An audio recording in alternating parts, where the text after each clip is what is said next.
네, 금만 집사님 또 병원에 계셔서 못 오실 줄 알았는데 오셨네요. 네, 금만 집사님 그 어머님이 좀 항암 치료 이제 시작하세요. 그래서 지금 금만 집사님 병원에서 어머니 섬기면서 이렇게 돌보고 계신데요. 먼저 우리가 그 어머니를 위해서 같이 기도하면 좋을 것 같습니다.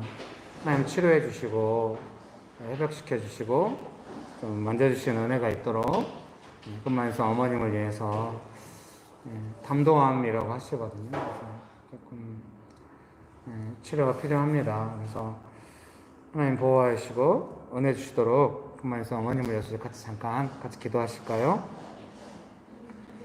좋으신 예수님 은혜를 베풀어 주셔서 감사합니다. 금만에서 어머님을 위해서 기도합니다. 몸에 아프신 중에 있는데 예수님은 우리 연약함과 질병을 친히 담당하시고 치료하시는 예수님이신 줄 믿습니다. 주님, 또 의인의 간구가 역사하는 힘이 많다고 말씀하신 그 말씀의 내용도 기억합니다. 믿고 기도합니다. 주님, 그 말씀 어머님을 치료하시고 강건하게 하시고 회복케 하시고 치료의 광선을 발하셔서 은혜를 부르시기를 기도합니다. 예. 한 번 더 기도할 때는 금만 집사님 가정이 어머니를 섬기면서 이 일을 감당해 갈 때 예수님의 은혜가 있어서 어려운 중에 더욱 가족끼리 서로 사랑하는 그 은혜가 충만하도록, 그래서 이 시간이 가족이 서로 사랑하는 시간 되도록 같이 기도하시겠습니다. 좋으신 예수님, 은혜를 풀어주셔서 감사합니다. 금만 집사님 가정 안에 섬기는 모든 시간 안에 이 시간에 서로를 사랑하고 돌보고 섬기는 그 따뜻한 시간 되도록 주님 축복하여 주옵소서. 섬기는 은혜를 주시고 축복하여 주신 예수님을 찬양합니다. 예수님 충만한 은혜를 베풀어 주셔서 이 시간이 가정 안에 따뜻하고 서로 돌보고 사랑을 더 충만히 경험하는, 무엇보다도 예수님의 은혜를 경험하는 시간 되도록 예수님 이 시간에 함께 하시고 도와주시옵소서. 좋으신 예수님, 금만 집사님 어머님을 치료의 광선을 바라셔서 치료해 주심을 믿고 기도합니다. 주님 도와주시옵소서. 섬기는 모든 일 가운데 금만 집사 가정의 그 따뜻한 섬김을 통하여 부모님과 금만 집사 가족 모두가 다 이 시간을 통하여 예수님의 은혜를 경험하게 하여 주시옵소서. 오늘 우리 예배를 받으시는 예수님을 찬양합니다. 예수님의 이름으로 기도합니다. 아멘.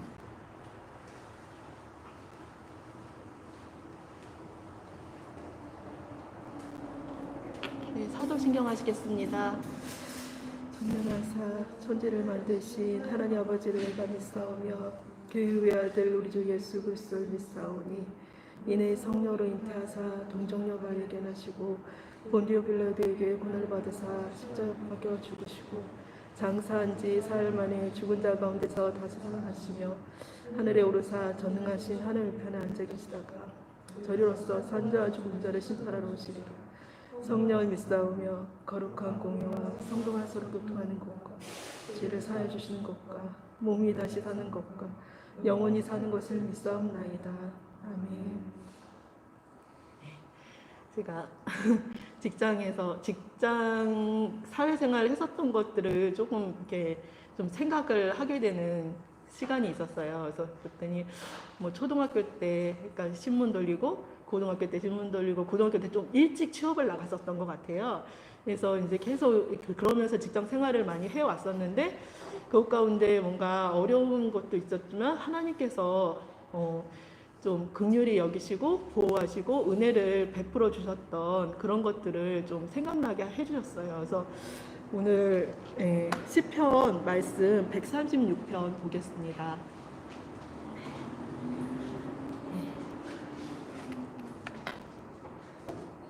시편 136편입니다.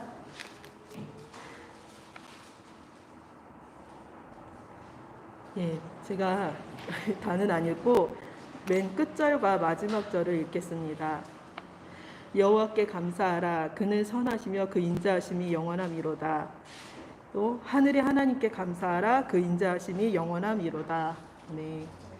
그래서 그 은혜를 베풀어 주셨던 것들이 좀 생각나면서 하나님께 감사하고 싶다라는 그런 마음들이 좀 들었습니다. 그래서 이 시간에는 이렇게 어려움도 있고 그런 상황들이 있지만 하나님께서 베풀어 주셨던 은혜, 또 앞으로도 계속 베풀어 주실 은혜가 있는데 그것 가운데 하나님 감사합니다라고 약간 고백하면서 그렇게 기도하시겠습니다. 하나님 아버지, 정말 시대부터 이렇게 제가 했었는데 하나님 그 은혜를 베푸셨던 것들 기억합니다. 또 일찍 생활을 아버지 하면서 하나님 긍휼히 여기시고 보호하시고 아버지 이끌어 주셔서 너무나 감사합니다. 당신의 인자하심이 정말 영원하십니다. 또 아버지 정말 느꼈던 것들에서 아버지 자유케 하시고 아버지 듣게 해주셨던 은혜 감사합니다. 하나님 아버지 우리의 삶 가운데서 아버지 은혜를 베풀어 주셔서 너무나 감사합니다. 당신의 인자하심이 영원하십니다. 예수 그리스도 이름으로 기도드렸습니다. 네.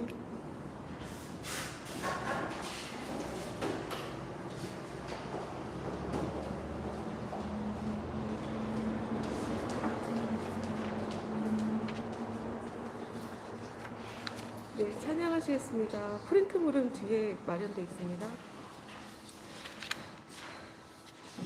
보라 너희는 두려워 말고 보라 너희를 인도한 나를 보라 너희는 지치지 말고 보라 너희를 구원한 나를 너희를 치던 적은 어디 있느냐 너희를 억누르던 원수는 어디 있느냐 보라 하나님 구원을 보라 하나님 능력을 너희를 위해서 싸우시는 주의 손을 보라 보라 하나님 구원을 보라 하나님 능력을 너희를 위해서 싸우시는 주의 손을 보라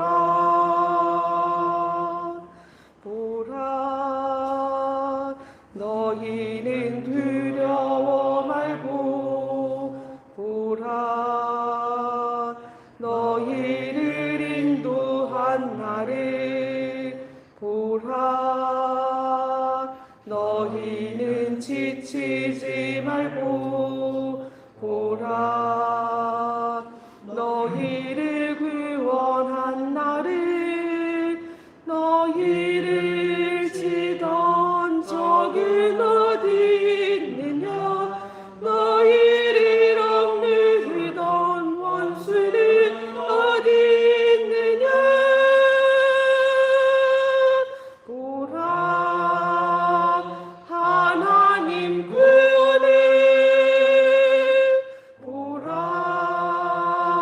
하나님 능력을 너희를 위해서 싸우시는 주의 손을 보라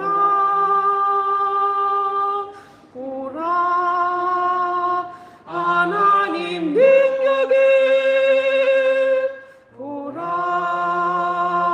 하나님 능력을 너희를 위해서 싸우시는 주의 손을 보라 세상의 유혹 시험이 내게 몰려올 때에 나 나의 힘으론 그것들 모두 이길 수 없네. 거대한 폭풍 가운데 위축된 나의 영혼 어찌할 바를 몰라 헤매이고 있을 때 주를 찬양 손을 들고 찬양 전쟁은 나에게 속한 것 아니니 주를 찬양 손을 들고 찬양 전쟁은 하나님께 속한 것이니 거짓과 속임수로 가득 찬 세상에서 어디로 갈지 몰라 머뭇거리고 있네. 공중의 권세 잡은 자 지금도 우리들을 실패와 절망으로 넘어뜨리려 하네. 주를 찬양 손을 들고 찬양 전쟁은 나에게 속한 것 아니니 주를 찬양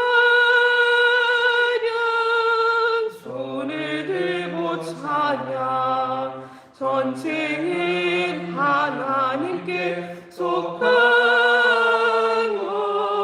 것이니 주위를 둘러보면 아무도 없는 듯 믿음의 눈을 들면 보이는 분 계시네. 지금도 내 안에서 역사하고 계시네. 사망과 어둠의 권세 물리치신 예수님 주를 찬양 손을 들고 찬양 전쟁은 나에게 속한 것 아니니 주를 찬양 손을 들고 찬양 전쟁은 하나님께 속한 것이니 주를 찬양 손을 들고 찬양 전쟁은 나에게 속한 것 아니니 주를 찬양 손을 들고 찬양 전쟁은 하나님께 속한 것이니 전쟁은 하나님께 속한 것이니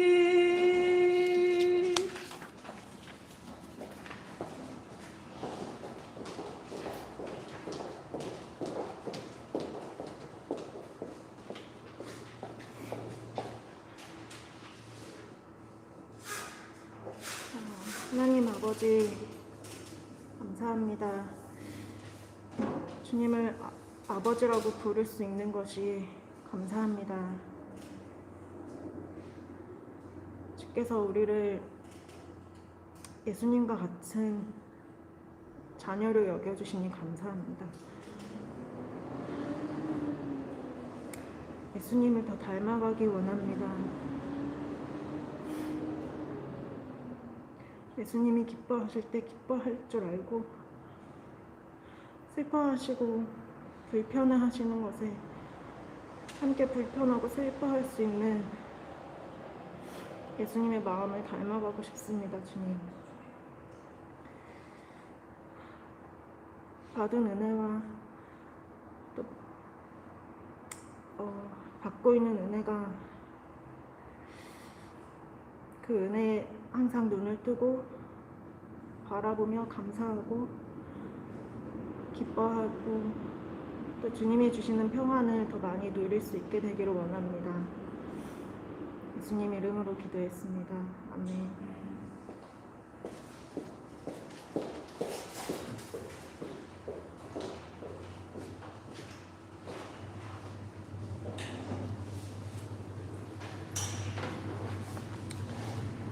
네, 성경 말씀은 마태복음 5장 13절에서 16절입니다. 마태복음 5장 13절에서 16절입니다. 마태복음 5장 13절에서 16절 말씀 제가 읽어드리겠습니다. 마태복음 5장 13절에서 16절입니다. 너희는 이 세상의 소금이니 소금이 만일 그 맛을 잃으면 무엇으로 짜게 하리요? 후에는 아무 쓸데없어 다만 밖에 버려져 사람에게 밟힐 뿐이니라. 너희는 세상의 빛이라. 산 위에 있는 동네가 숨겨지지 못할 것이요 사람이 등불을 켜서 말 아래에 두지 아니하고 등경 위에 두나니 이러므로 집안 모든 사람에게 비치느니라. 이같이 너희 빛이 사람 앞에 비치게 하여 그들로 너희 착한 행실을 보고 하늘에 계신 너희 아버지께 영광을 돌리게 하라. 아멘. 좋으신 예수님, 은혜를 베풀어 주셔서 감사합니다. 하나님만을 간절히 의지합니다. 성령 하나님, 충만하게 역사하여 주시옵소서. 예수님의 이름으로 기도합니다. 아멘. 네. 그 설교문 서론을 제가 읽어드리겠습니다. 오늘 본문은 15절에 등불을 켜서 말 아래 두지 않는다고 합니다. 히브리어 직역성경은 이 말에 대해서 이렇게 각주를 달고 있습니다. 말은 곡식, 액체, 가루 따위에 분량을 재는 데 쓰는 그릇, NIV는 보울로, ESV는 베스킷으로, 쉬운 성경은 대팍으로 번역합니다. 저는 지금까지 계속 이 마태복음 본문 읽을 때 이 말이 그 타는 말인 줄 알았어요. 영어로 하면 홀스 있잖아. 그 타는 말. 늘 생각했어요. 등불을 왜 말 아래 둘까? 그래서 말이 한 마리 그려져 있고 그 밑에 등불이 있고 늘 그런 인상이 저는 있었는데 이번에 성경 읽다 보니까 이 말이 그게 아니구나 이제 알았죠. 옛날에는 이렇게 한 대, 두 대, 세 대, 한 말, 두 말, 세 말 이런 단위가 있었거든요. 그래서 그 대별로 이렇게 크기가 있어요. 나무로 사각형으로 짜여가지고 거기다 쌀을 담아서 팔기도 하고 소금을 담아서 팔기도 하고 이런 게 있는데 아마 그런 의미가 있는 것 같다는 생각을 하게 됩니다. 그래서 또 이제 제 생각에 이 부분이 조금 제 안에 너무 신선하게 다가왔기 때문에 서로도 맨 먼저 이렇게 올려놔야겠다 이제 그런 생각이 들었습니다. 그런데 오늘 이 본문으로 설교하고 싶지는 않았어요. 왜냐하면 이 본문 자체에 대한 부담감이 있어요. 거기 오늘 본문에도 보면 16절에 이렇게 너희 착한 행실을 보고 이렇게 했더니 뭔가 그 착하게 행실해야 된다는 어떤 부담감이 늘 있으니까 빛과 소금이라고 하는 것이 우리의 착한 행실로 저는 이제 적용이 되고 우리의 착한 행실은 항상 좀 부족하니까 이 본문 그리고 이 본문의 내용 안에도 별로 어떻게 설교로 나눌 만한 내용이 없는 거예요. 너무 분명하고 착한 행실 아니면은 별로 나눌 것도 없는 이런 내용이어가지고 설교를 하지 않으려고 하는데 제가 이제 NIV 성경책으로 생명의 말씀사에서 그때 광화문 갈 때 샀던 이제 명동으로 기도하러 가려고 들러서 샀던 그 성경책을 읽는데요. NIV의 그 소제목이 오늘 설교 매뉴얼에 Salt and Light 이렇게 되어 있는 거예요. 이제 읽을 때 이 본문으로 설교해야 한다는 생각이 계속 드는 거죠. 이 단락들이 여러 개가 있잖아요. 한 번 읽을 때 여러 단락을 읽으니까요. 근데 이 본문으로는 제 마음으로는 설교하고 싶지 않았어요. 근데 계속 이 본문으로 설교해야 한다는 부담감이 있었고요. 그 성경책에 위에 있는 그 소제목, Salt and Light이라는 이 소제목을 설교문의 제목으로 영어로 그대로 옮겨야겠다 이런 생각이 들었습니다. 기도하면서 서론을 이렇게 쓴 것도 이제 기도하면서 드는 거죠. 근데 이 설교 제목을 이렇게 Salt and Light으로 설교문에 올리는 것과 서론을 이렇게 쓰는 것에 대해서는 마음에 와 닿았어요. 기도하면서. 그런데 정작 이 설교문을 어떻게 풀어야 될까 너무 분명하고 해서 설교문을 어떻게 풀어야 될지 잘 알지 못하겠는 거죠. 그래서 근데 읽다가 의문이 한 가지 들었어요. 이 소금이라고 하는 것이 무슨 의미가 있을까? 소금이 맛을 잃는다고 하는 게 무슨 의미가 있을까요? 소금의 맛 이러면서 벽에 부딪혔어요. 생각이 더 이상 진행되지 않았습니다. 근데 보통 그럴 때는 계속 기도하면서 기다려야 하거든요. 기도하면서 기다리는데 제가 이제 성경에 읽을 때 여러 버전을 같이 읽는데 메시지 성경을 읽는데 이 소금의 맛에 대해서 하나님의 맛, 경건의 맛 이렇게 번역을 해놓은 거예요. 그걸 보고 이제 제 사고에 전환이 있었죠. 이 소금의 맛이라고 하는 게 저는 이때까지 소금의 맛, 착한 행실 이렇게 제가 연결되어 있었거든요. 그런데 메시지 성경의 번역은 그 소금의 맛을 하나님의 맛, 경건의 맛 이렇게 표현을 하는 거예요. 그러니까 이 착한 행실이라고 하는 것은 최종적인 결과물이고 착한 행실로 사람들이 경험하기 전까지 경건의 맛을 하나님의 맛을 느끼게 한다 이런 의미를 제가 알게 된 거죠. 그때부터 이 내용으로 설교를 정하고 설교를 해야겠다 그런 생각을 하게 된 것입니다. 한번 읽어드릴게요. 1번입니다. 설교문 1번 소금의 맛과 빛의 빛깔. 메시지 성경은 오늘 본문을 이 땅에 하나님의 맛을 드러내는 것과 하나님의 빛깔을 드러내는 것이라고 번역합니다. 너희는 소금을 쳐서 이 땅에 하나님의 맛을 드러내라고 여기 있는 것이다. 너희는 빛이 되어 세상에 하나님의 빛깔을 드러내라고 여기 있는 것이다. 소금의 맛이나 빛의 빛깔에 대해서 사람의 어떤 행동으로 생각을 먼저 한 것 같습니다. 그런데 메시지 성경의 번역을 보면서 소금의 맛은 먼저 하나님의 맛이라는 것을 알게 되었습니다. 또한 메시지 성경은 그것을 경건의 맛으로도 번역을 하고 있습니다. 너희가 짠맛을 잃으면 사람들이 어떻게 경건의 맛을 알겠느냐 이렇게 메시지 성경은 번역하고 있습니다. 하나님께서 은혜를 주시면 우리는 다른 사람들에게 하나님의 은혜를 나눌 수 있게 되는 것 같습니다. 그런 의미에서 맛을 내고 빛을 비추자면 하나님께서 주시는 은혜를 경험하고 누리는 것이 필요하다는 생각이 듭니다. 행동에 대한 부담감을 내려놓고 우리 생활 전반에 걸쳐 자연스러운 은혜 받고 나누는 것으로 생각을 하면 어떨까 싶습니다. 은혜라고 하는 것은 최근에 설교는 다양하게 이제 본문을 정하고 있습니다만은 그 흐르는 일맥상통한 것은 은혜에 대한 내용이라는 생각이 듭니다. 근데 이 은혜는 좁은 의미로 하자면은 예수님께서 우리의 죄에 대하여 값없이 용서해 주시는 것, 예수님의 보혈로 값없이 우리를 용서해 주시는 것, 그걸 은혜라고. 그래서 우리가 은혜를 받았다. 우리가 뭔가 한 것 없이 받았기 때문에 그렇게 은혜를 해석을 합니다. 근데 이제 생각할 때 그 은혜를 받으면 어떻습니까? 용서받은 은혜의 감격이 있지 않습니까? 그래서 제가 이제 좀 확대 해석을 한 거죠. 우리가 일상생활 속에서도 그 은혜의 감격 속에서 살아갔으면 좋겠다. 우리가 또 그 은혜라는 용어를 우리가 신앙의 일상 용어 속에서 많이 씁니다. 제가 군대에서 군정병 할 때, 제가 후임 군정병인데, 저는 어렸을 때 신앙생활 했지만 군대 가서 예수님 인격적으로 만난 거예요. 근데 후임 군정병은 밖에서 부흥사처럼 사역하다 왔어요. 신학 때. 그 친구가 자주 쓰는 용어가 재밌어서 많이 웃었는데, 뭔 일이 있잖아요. 일을 하면은 항상 한마디예요.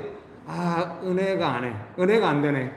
은혜가 아니요. 막 이런 말 좀 좋잖아요. 그러면 은혜가 되네. 그래서 저도 따라서 왜 이번에 은혜가 돼?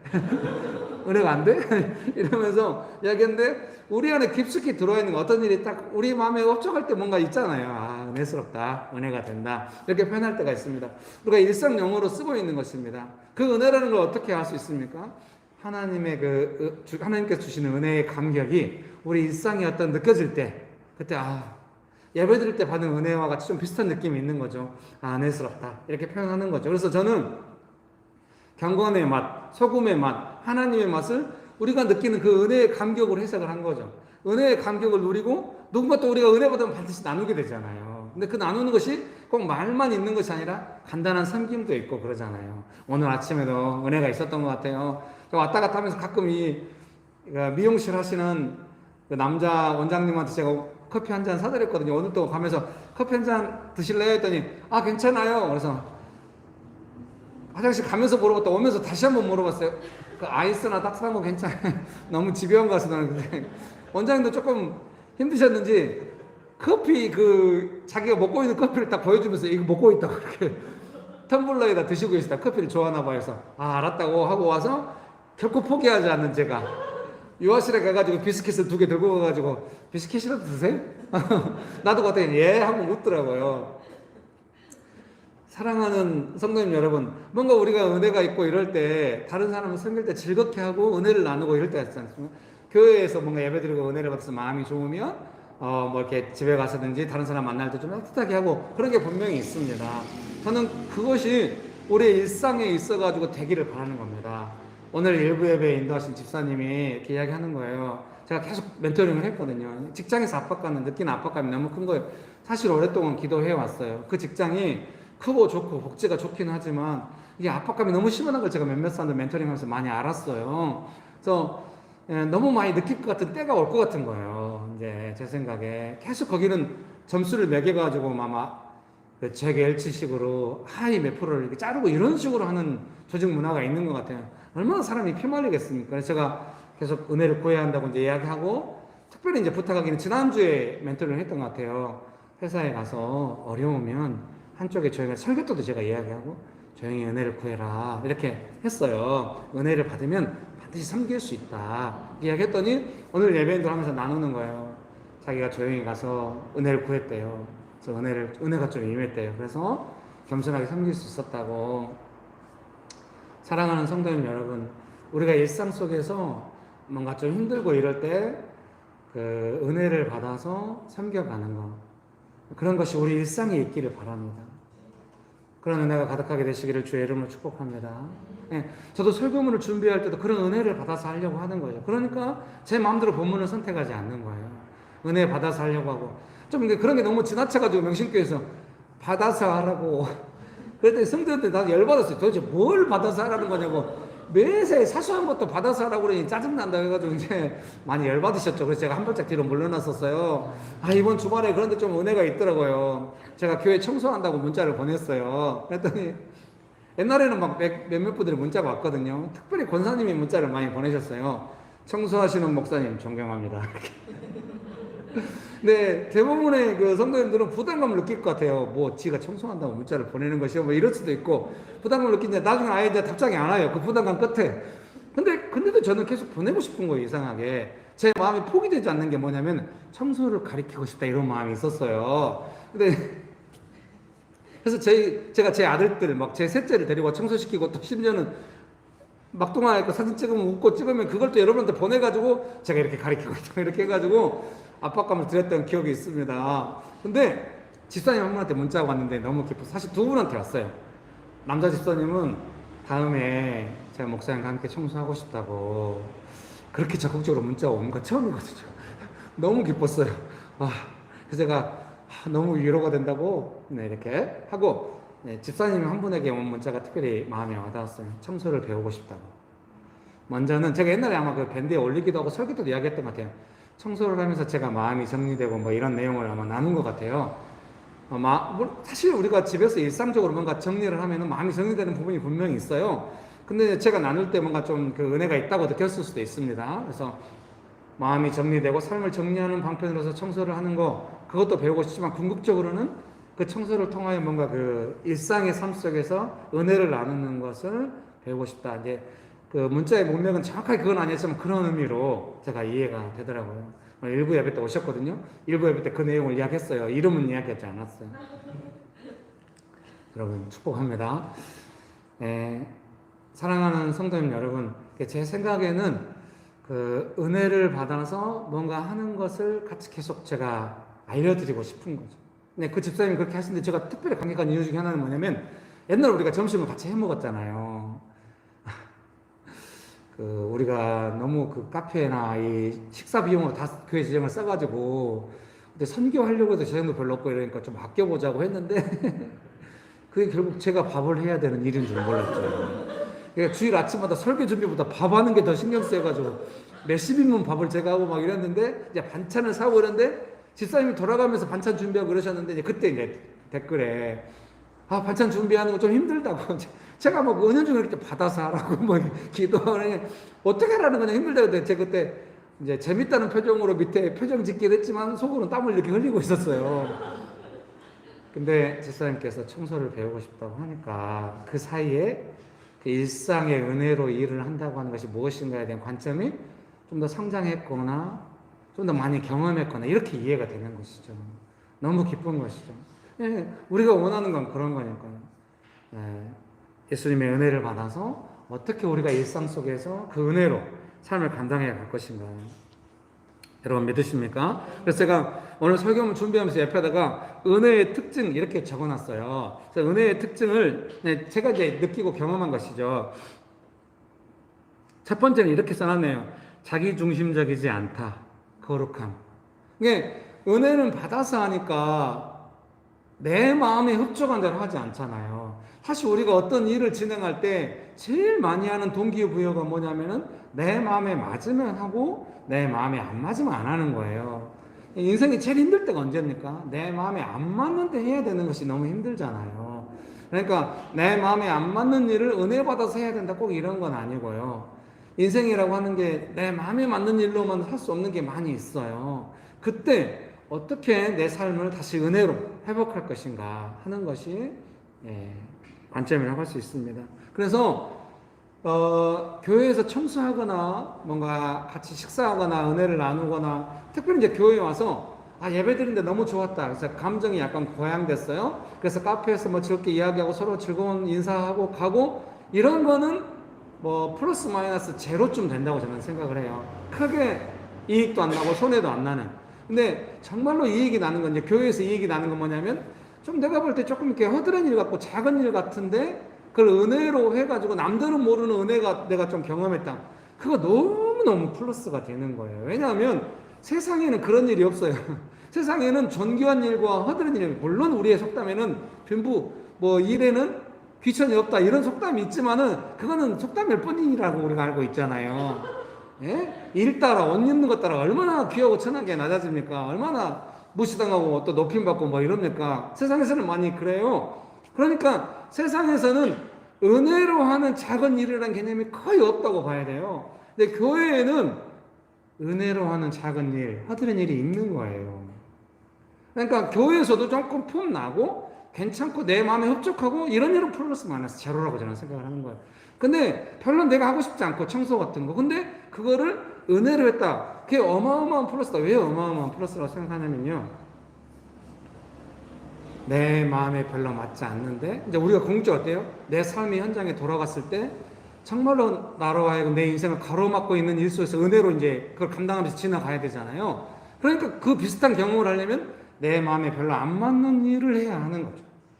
근데 내 마음에 별로 안 맞는 일인데 은혜를 경험했다. 그러면 분명히 내 삶의 현장에 가서도 은혜로 경험할 수 있는 가망이 아주 높아지는 것입니다. 그러니까 저는 제 자식들한테 그걸 가르치고 싶은 거예요. 큰아이, 둘째 아이, 특별히 둘째 딸에 대해서 제가 걱정을 많이 했어요. 어렸을 때부터 뛰어나고 싶어 하고 막 욕심껏 하고 이래서 그러면 안 된다고. 지금도 상처되라고 해요. 막 그 도시에서 막 조금 뭐 이렇게 하고 그래서 우리가 중소도시로 가야 된다고.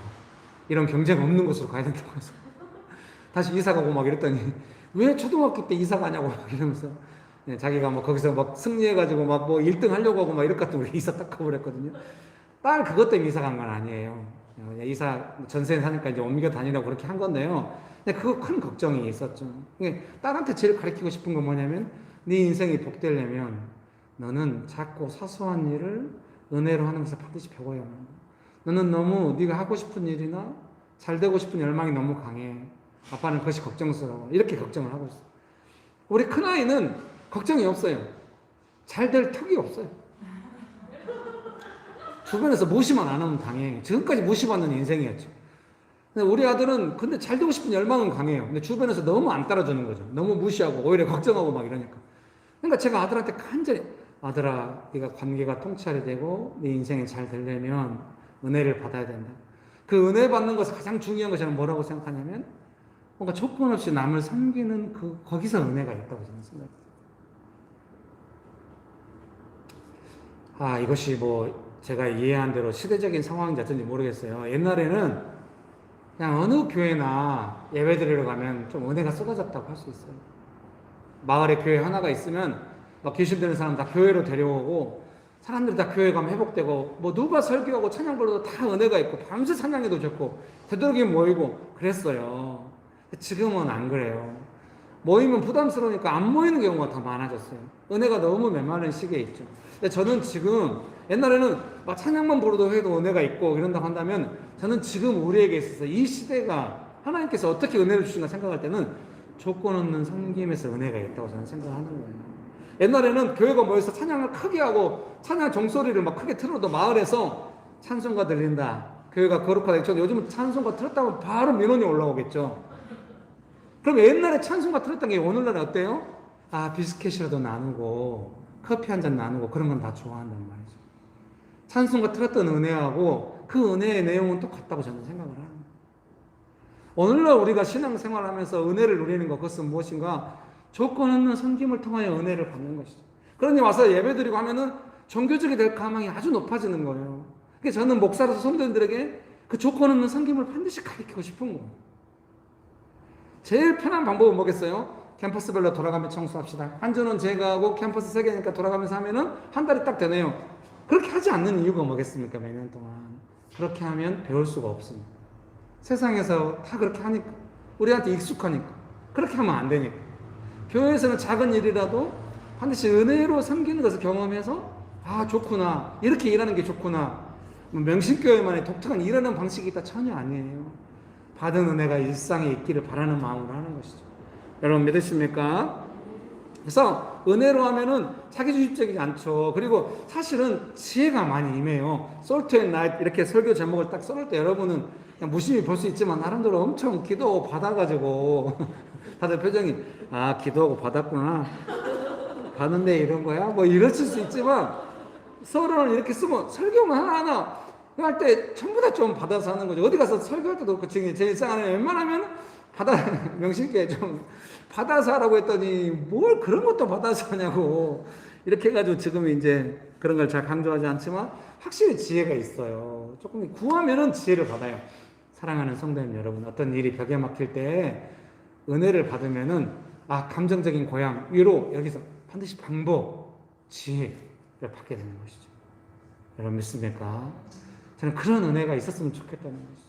일상에 그런 은혜가 있으면 반드시 은혜로 살아갈 것이기 때문에, 예, 은혜를 구할 것이기 때문에, 어려울 때 특별히 은혜를 구할 것이기 때문에, 여러분 믿습니까?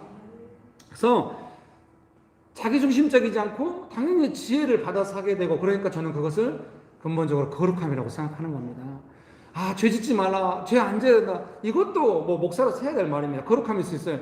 그런데 이 죄라고 하는 것이 어디 자기중심적인 거에서 내 뜻대로 안 될 때 많이 나오는 경우가 많아요. 내 뜻대로 하다가 나오는 경우가 많고. 그러니까 은혜로 하면 어때요? 처음부터 너무 좋게 배우는 거예요. 거룩함을. 아, 은혜로 했더니 은혜 받으니까 좋고, 은혜로 섬겼더니 어려워도 감당할 수 있고, 은혜의 결말을 보니까 하나님께 영광 돌리기 이게 좋구나. 아, 은혜로 해야겠다. 이거는 거룩함이 되는 거예요. 계속 은혜를 받아서 하려고 하니까. 여러분 믿으십니까? 죄를 짓지 말라고 강조하고 싶지 않고 은혜를 받아서 하라고 강조하고 싶은 것이죠. 이게 거룩함인 것이죠. 여러분 믿으십니까? 그 다음에 두 번째로는 소박하면서 기쁨으로, 이렇게 은혜의 특징을 제가 설명하고 싶은 거예요. 되게 은혜로 하는 일들은 제가 좀 조심스러운 게 뭐예요? 뽀대나게 해가지고 막 출발하자 해가지고 꽝 나는 일이 되게 많거든요. 그러면은 야, 꽝 났지만 우리 계속 밀고 나가야 돼, 할 수 있어, 이러기가 쉽지 않아요. 분위기 망가지면 쉽지 않거든요.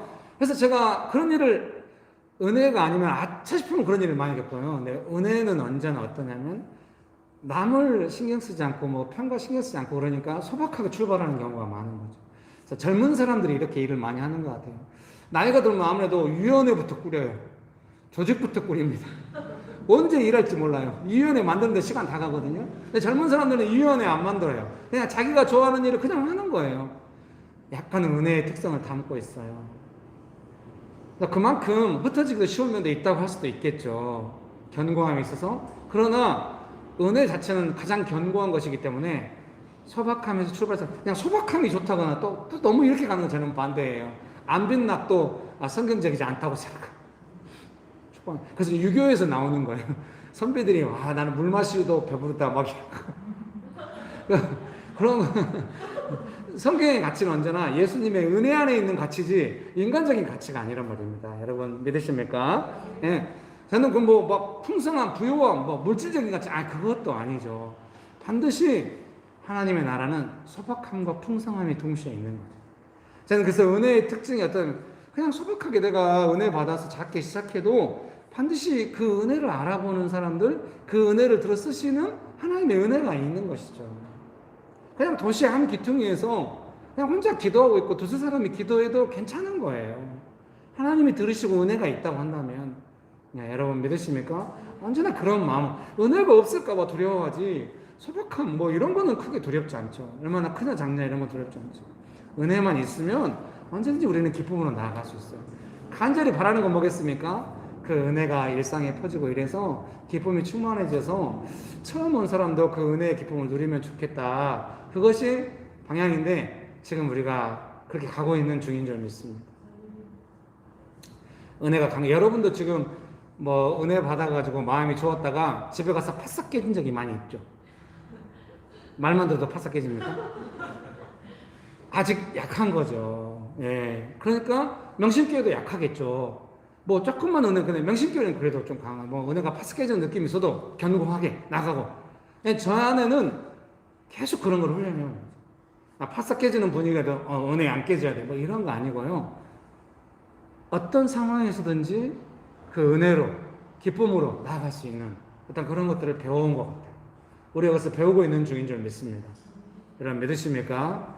예. 그런데 교회가 더 먼저 그렇게 강건하게 되고 우리 일상도 따라가는 측면이 있기 때문에 명심교회에 그런 은혜가 있으면은, 기쁨이 있으면은 처음 온 사람도 그 은혜와 기쁨을 누리게 될 것입니다. 그것은 뭔가 거룩하고 자기중심적이지 않고 지혜가 있고 소박하고 하나님의 뜻을 따랐던 기쁨이고 이런 것들을 느낀다는 것이죠. 옛날에는 어디 뭐 찬양이 좋고 뭐 은혜가 있으면 거기 찾아간다니, 요즘은 이제 그런 것도 많이 없어요. 뭐 그런 곳이 많이 없으니까. 예, 진정한 은혜, 우리가 원하는 은혜는 무엇인가? 정말로 일상에서 경험한 그 은혜 속에서 강건한 은혜로 명식교회가 나아가고 있는 줄 믿습니다. 여러분의 삶도 그렇게 나아가고 있는 줄 믿습니다. 믿으십니까? 여기다 이렇게 써놨네요. 소박함에서 기쁨으로, 그러면서 상황이나 반응 신경 쓰지 않고 은혜가 좋아서. 여러분 그런 은혜가 있게 되시길 주의 이름으로 축복합니다. 마지막 세 번째로 제가 이제 써놨던 게 뭐냐면 압박감 속에서도 참을 수 있는 은혜, 이렇게 써놨네요. 그러니까 그 은혜로 일하는 어떤 그 특징은 뭐냐면 어떤 압박감이 와도 참을 수 있는 마음이 그 은혜를 통해서 오는 것이죠. 막 내가 억지로 참으면 사람이 무너지겠잖아요. 막 굴욕적인데 막 굴욕을 찾는다 이러면은 너무 사람이 나중에 상처받습니다. 근데 은혜 주셔서 그 상황을 견디면은 내가 느끼는 감정보다도 그 은혜가 크다는 것을 알아가게 됩니다. 이 부분을 설명해야 될 것 같은데 설명은 안 되네요. 내가 느끼는 감정보다도, 내가 느끼는 감정은 되게 선명하잖아요. 안 좋은 감정일수록 더 선명하거든요. 근데 내가 느끼는 감정보다도 은혜가 더 크다고 하는 것, 그것을 알아간다고 하는 것이 무엇인지 설명하고 싶습니다. 언젠가. 예. 아마 오늘 설교 안에서도 설명이 되지 않을까 싶습니다. 네. 설교문 2번 읽어드리겠습니다. 사람들이 경험하는 것. 너희에게 오는 손님을 기쁘게 맞아들여라. 후하게 베풀며 살아라. 너희가 다른 사람들에게 마음을 열면 그들도 너희에게 자극을 받아 하나님께, 하늘에 계신 자비로우신 아버지께 마음을 열게 될 것이다. 메시지 성경의 16절에 대한 번역입니다. 이 메시지 성경 한 절 한 절 번역하지 않고 두세 절을 한꺼번에 번역하고 이러거든요. 그래서 이 부분을 제가 옮겨 놓았습니다. 메시지 성경의 번역에 의하면 다른 사람들은 믿는 사람들의 후한 마음을 경험한다는 것입니다. 그런 경험은 자연스럽게 하나님 아버지를 향해 마음을 열게 한다는 것입니다. 다른 사람들이 어떻게 하나님을 경험하고 하나님께 마음의 문을 열게 되는지 잘 알 수 없습니다. 메시지 성경의 번역을 따라 생각이 드는 것은 후한 마음으로 섬길 때 모두가 느끼는 조건 없는 따뜻한 마음에서 나오는 은혜로운 마음들에 대한 경험이 아닐까 생각하게 됩니다. 결국 섬김은 은혜를 나누는 모습들이라는 생각이 듭니다. 그것은 우리 일상에서 같이 대화하고 식사하고 봉사하고 서로를 돕는 모든 자연스러운 일상에 있는 것입니다. 여러분 믿으십니까? 어제 이제 주말에 또 문자 보내면서 금만 집사님이 와버렸으니까 이름을 이야기하면서 하겠습니다. 금만 집사님께 문자 보냈는데 병원에 있다는 거 알잖아요. 어떠냐고 문자 보냈는데 한참 만에 답장이 왔어요. 울 것 같다고 자꾸 그러냐고. 그래서 이제 여기서 어떻게 했냐, 그 전날 문자를 주고받긴 했는데 그 전날인가도 제가 문자를 이렇게 보냈어요. 병원에 있는 그 보호자로 있는 그 수고의 내용을 조금 알 것 같다고, 하나님께서 위로해 주시면 좋겠다고 이제 문자를 보냈어요. 저도 그 아내를 돌보고 막 몇 개월 동안 혼자 이렇게 왔다 갔다 하고 막 이럴 때, 또 아이들이 아플 때마다 병원 가서 일처리는 제가 해야 되잖아요. 근데 그때마다 느끼는 좀 그런 게 있어요. 되게 그 뭐랄까, 기본적인 감정의 베이스는 쓸쓸함이에요. 이렇게 아무도 내 주변에 없는 것 같고, 이렇게 무거운 압박감 속에서 이 일을 감당해가는 좀 그런 부분이 분명히 있거든요. 그래서 그런 부분을 이제 보냈더니, 이제 또 문자를 이제 주고받으면서 좋았어요. 그러면서 제가 문자에 그런 내용을 보냈어요. 그래도 근무는 되게 좋은 아들인 것 같다고. 나는 엄마랑 같이 살아본 시간이 별로 없어가지고 엄마 모시고 병원에 가도 별로 눈물 난다거나 이런 느낌은 없다고. 근데 그만이 그런 마음으로 있다고 한다면 엄마가 되게 위로받을 것 같다고. 그만의 섬김을 통해서 엄마가 위로받았으면 좋겠다고. 어머님은 아들이 효도한다. 평상시에도 착한 아들이잖아요. 마음이 따뜻하고. 근데 은혜 받아서 할 거니까 분명히. 어머님은 아들이 효도하는구나 이렇게 느낄 수 있지만, 저는 좀 은혜가 전달되기를 기도한다고. 그러다 보니까 좀 마음 표제가 이제 좀 문자로 유머처럼, 나는 그냥 청소가 끝났더니 허리가 뻐근하다고 이렇게 흐흐 하고 문자를 보냈더니 답장이 온 거예요. 자기도 간이 침대에 가서 허리가 뻐근하다고. 그러면서 문자가 끝났어요. 우리가 쓸쓸한 중에도 서로 위로하면서 따뜻하게 할 수 있었죠. 사랑하는 성도님 여러분, 정말 좀 울 것 같고 마음이 아픈 상황이죠. 근데 그 상황에, 그런 상황을 이겨내는 은혜를 따라서 섬긴다고 하는 거, 본인도 은혜가 있고 가족도 은혜가 있게, 그걸 위해서 계속 기도하고 있는 거죠. 가족 모두가 그런 은혜를 경험하게 되도록. 그러면 분명히 어머님의 마음도 더 열리고, 이렇게 그 은혜의 역할이 경건의 맛, 하나님의 맛, 소금의 맛이 그런 건가 봐요. 사람의 마음의 문을 열게 하는. 은혜는 좀 그런 게 있는 것 같아요. 여러분 축복합니다. 그런 은혜가 가득하게 되시기를 주의 이름으로 축복합니다. 3번입니다. 경건과 섬김. 설교를 좁혀서 소금과 빛을 경건과 섬김으로 정의해 보았습니다. 그러니까 이게 소금은 경건이고 빛은 섬김이다, 그런 개념 아니고요. 이제 소금과 빛, 이게 다 같은 개념이잖아요. 어떤 면에서 상황은 다르지만, 이제 소금과 빛을 이제 경건과 섬김, 경건의 맛, 섬김의 맛, 이렇게 저는 이제 해석을 최종적으로 하고 싶었던 거죠. 예수님께서 주시는 은혜를 받을 때 우리는 다른 사람들을 후하게 섬길 수 있는 것 같습니다. 소금이 맛을 내고 빛이 빛을 비추는 것이 자연스러운 것처럼, 예수님을 믿을 때 은혜를 받고 나누는 것은 자연스러운 일이라는 생각이 듭니다. 예수님께서 주신 은혜는 항상 좋은 것 같습니다. 그리고 우리가 은혜를 구하면 언제나 자비로우신 은혜를 부어주십니다. 여러분, 여기 밑줄 쫙이에요. 그냥 문맥상 지나가는 문장 같지만 이거 제일 중요하게 강조하고 싶어요. 은혜를 구해야 해요. 우리가 은혜 쉽게 구할 것 같지만 잘 안 구해요. 은혜 받으려면 은혜를 구해야 돼요. 예수님, 저는 물론 내 상황이 급박한데 은혜를 구했다고 해서 상황이 금방 정리되면서 내 마음도 정리되고 이러지 않을 수 있어요. 그러나 어려울 때 은혜를 구해서 이 어려운 중에도 은혜가 있다는 것을 느껴가는 강건함이 필요해요. 여러분 믿으십니까? 그렇게 우리는 성장 중입니다. 믿습니까? 여러분 어때요? 조금 우리가 마음이 연약할 때는 마음이 한 번 상하면은 모든 게 의미 없어져 버려요. 근데 마음이 조금 성장하면 어때요? 속사람이 강건해지면 어려운데 상황 속에서는 맛을 내고 있잖아요. 그러니까 내 옆에 있는 사람은 내 어려움을 전혀 못 느낄 수도 있어요. 오, 맛있는데? 이럴 수도 있어요. 맛있어? 지금 네가 내 심정을 알아? 뭐 이러고 싶을 때가 있잖아요. 근데 나중에 좀 더 되면 어때요? 조금 참고 맛을 냈더니 분위기가 그 맛에 젖어 들어갈 때 나도 그 맛을 느끼는 그런 게 있거든요.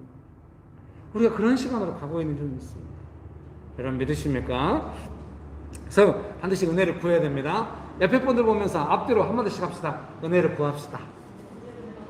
은혜를 구합시다. 한 번 더 합시다. 당신을 보니 은혜가 충만합니다.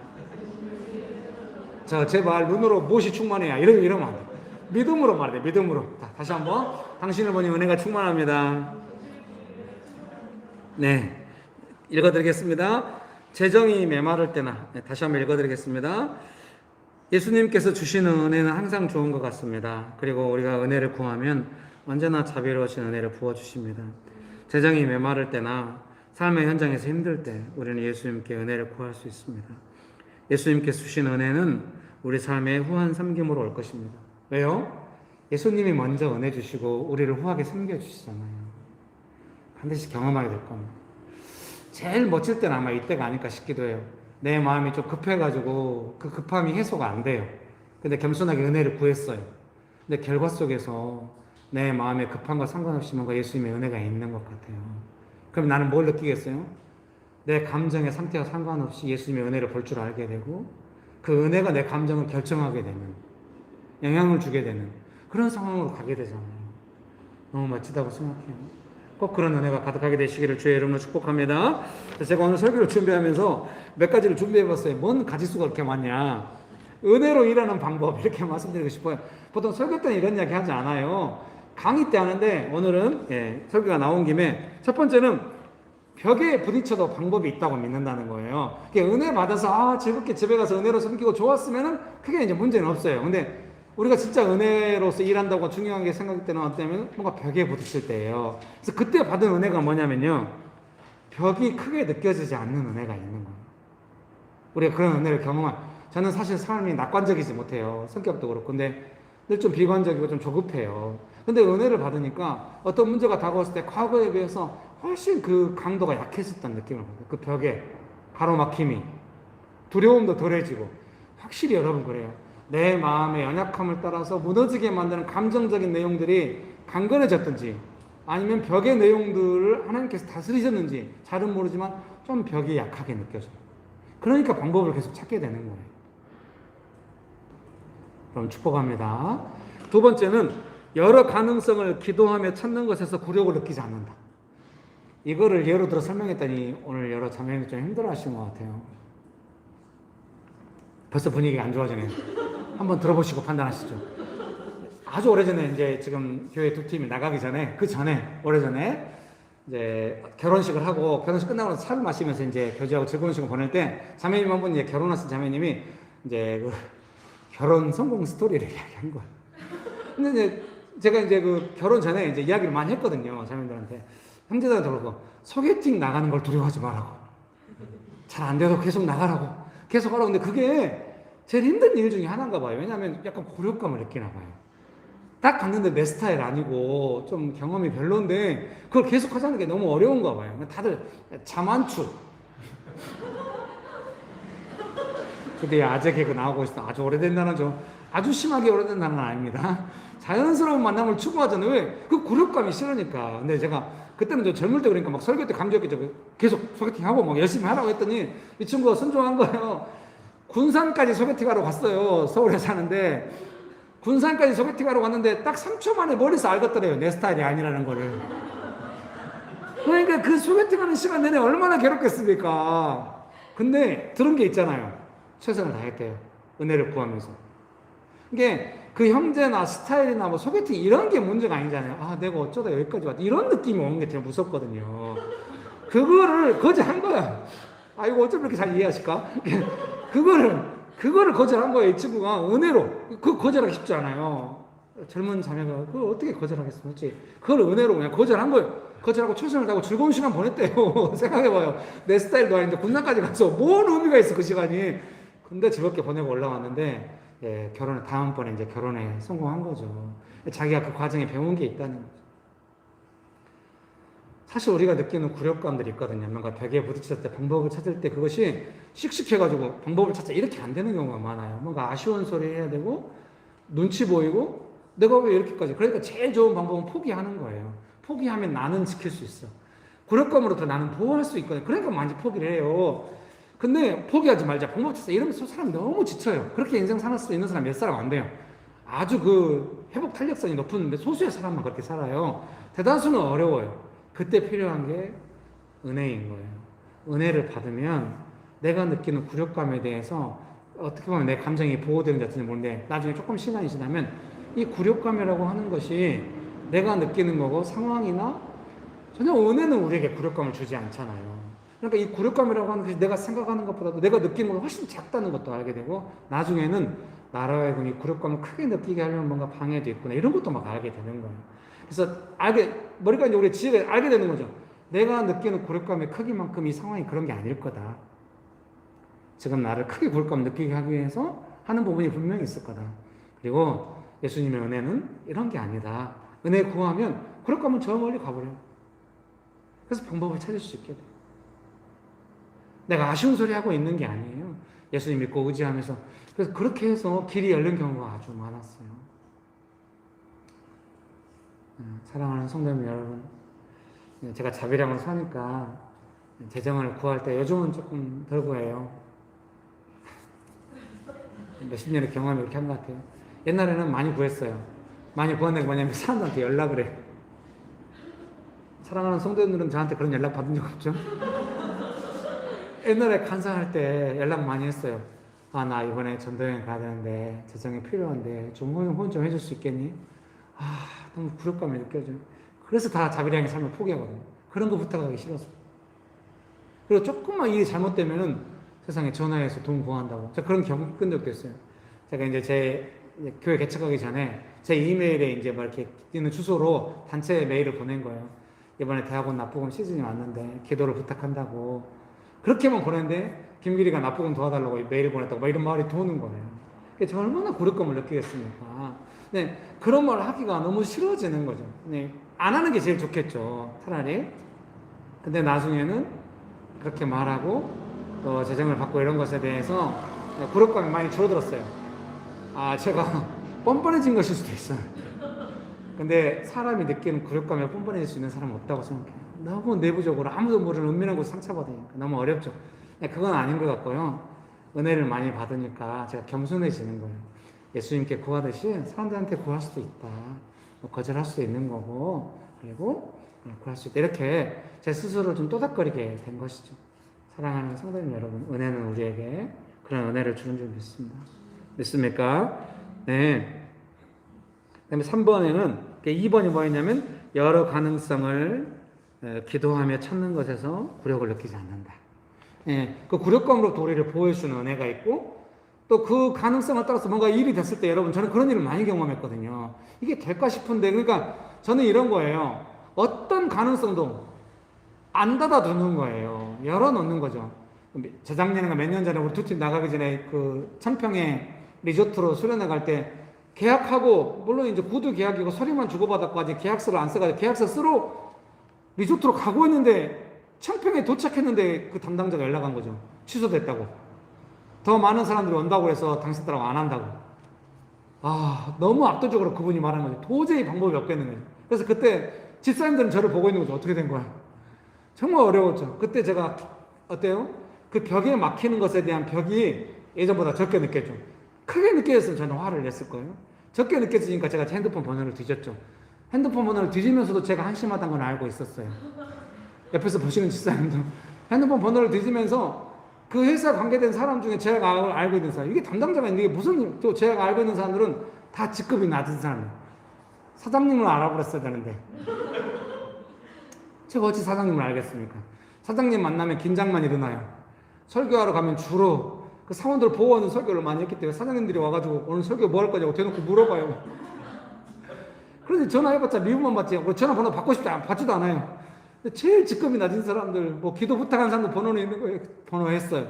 그 사람이, 목사님 다른 리조트가 있는데 거기 하시겠습니까? 포천에 있는데. 하겠다고. 그리고 거기 가서 같이 모여서 우리 기도하죠 했는데 그 담당자가 다시 연락 와가지고 하겠다. 그런 걸 여러 번 경험한 겁니다. 그러니까 어때요? 가능성을 닫아주지 않는 것입니다. 제가 제 아내랑 같이 일할 때 여보 이거 한번 알아봐 그러면 아 그건 안 돼. 여러 번 그랬거든요. 근데 나중에 아내도 좀 느낀 것 같아요. 알아보라 그러면 신중하게 알아보더라고요. 알아본다고 해서 되지는 않아요. 그런데 은혜를 구하면서 그 은혜가 딱딱딱 어떻게 이럴지 어떻게 압니까? 그러니까 은혜를 구하는 심정으로 알아보고 있는 거예요. 그 구하는 것 자체가 은혜 아닙니까 사실. 겸손한 거 은혜를 구하는 태도가 은혜라고 저는 믿습니다. 믿으십니까? 3번에 이렇게 되거나 제가 내가 원하는 결말이 아니어도 하나님 의지하며 믿음을 지킨다. 그리고 옆에다 가로치고 하나님 중심의 은혜 이렇게. 내가 원하는 결말 아니면 아무것도 의미 없어. 이렇게 우리가 보통 살잖아요. 근데 내가 원하는 결말이든 아니든 나는 하나님의 은혜를 받았고 하나님을 의지하겠다. 그거 은혜잖아요. 그 은혜를 받으면 어때요? 이번에는 내가 원하는 결말이 딱 되지 않았어도 나중에는 반드시 하나님께서 더 나를 생각해 주시고 삶의 중심이 어디로 갑니까? 은혜가 좋다는 것을 알게 돼요.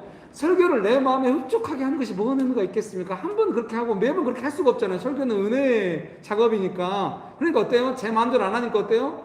가끔 제 마음대로 안 하니까 더 안 될 때도 있겠죠. 그러나 장기적으로 제 설교의 내용이, 제 삶의 내용이 어디 은혜로 하는 설교가 되는 겁니다. 그거를 받아들여 왔던 겁니다. 내 삶의 내용도 은혜로 하는 삶으로 가야 하는 것이죠. 한두 번 내 마음에 맞는다고 할 때가 대다수 내 마음에 안 맞으면 어려워하는 그런 삶이 아니라 내 마음에 안 맞아도 은혜로 했더니 은혜가 점점 풍성해지는 삶으로 가는 것이죠. 여러분 그런 은혜가 가득하게 되시기를 주의 이름으로 축복합니다. 4번입니다. 결론은 언제나 하나님 주권에 이렇게 써놨네요. 가로치고 하나님께서 허락하시는 은혜, 자족하는 은혜. 이번에 충분히 내가 만족하지 못해도 은혜는 계속해서 우리에게 만족을 줄 것입니다. 그리고 그 만족함은 커질 것입니다. 근본적으로 은혜에 대한 만족이 무엇인지 알아가게 될 것입니다. 설교문의 결론을 읽어드리겠습니다. 언제나 우리 삶에 은혜를 베풀어 주시는 예수님을 찬양합니다. 우리가 힘들 때 은혜로 나아가게 하시는 하나님 아버지의 자비로우심을 찬양합니다. 좋으신 예수님, 은혜를 베풀어 주셔서 감사합니다. 예수님의 이름으로 기도합니다. 아멘.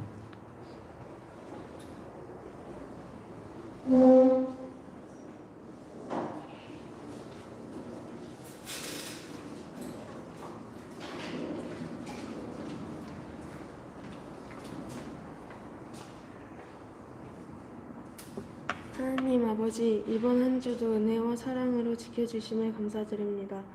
살아가는 동안에 하나님 말씀 지키며 살게 해주시고 물질적 고난에 휘둘릴 때 그 속에서 저희를 지켜주세요. 이 헌금이 쓰이는 곳에서 하나님의 사랑을 느낄 수 있도록 해주시고 또 한 발짝 나아갈 수 있게 해주세요. 사랑의 하나님 감사드립니다. 예수님의 이름으로 기도드렸습니다. 아멘.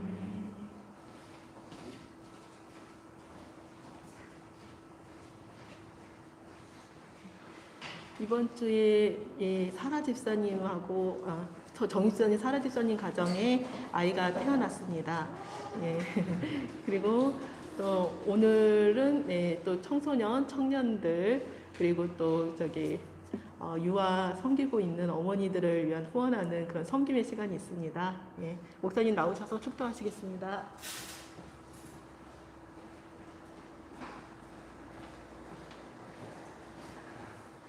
예, 3부 예배 드리시는 효진 집사님 가정이 2부 예배로 왔습니다. 그래서 3부 예배 인원이 좀 줄기도 하고 이래서요. 2부 예배를 함께 드리자고 이야기를 했고요. 효진 집사님 오셨네요. 곧 또 3부 예배로 같이 드릴 수 있기를 기도합니다. 축도하고 예배를 마치도록 하겠습니다. 지금은 우리 주 예수 그리스도의 은혜와 아버지 하나님의 크신 사랑과 성령님의 교통하심이 예수님께서 베풀어 주시는 그 은혜로 살아가기를 결정하는 명신교회 사랑하는 성도님들의 삶 위에, 명신교회 위에, 조국교회 위에, 온열방 위에 지금부터 영원토록 함께 하시기를 간절히 축원합니다. 아멘.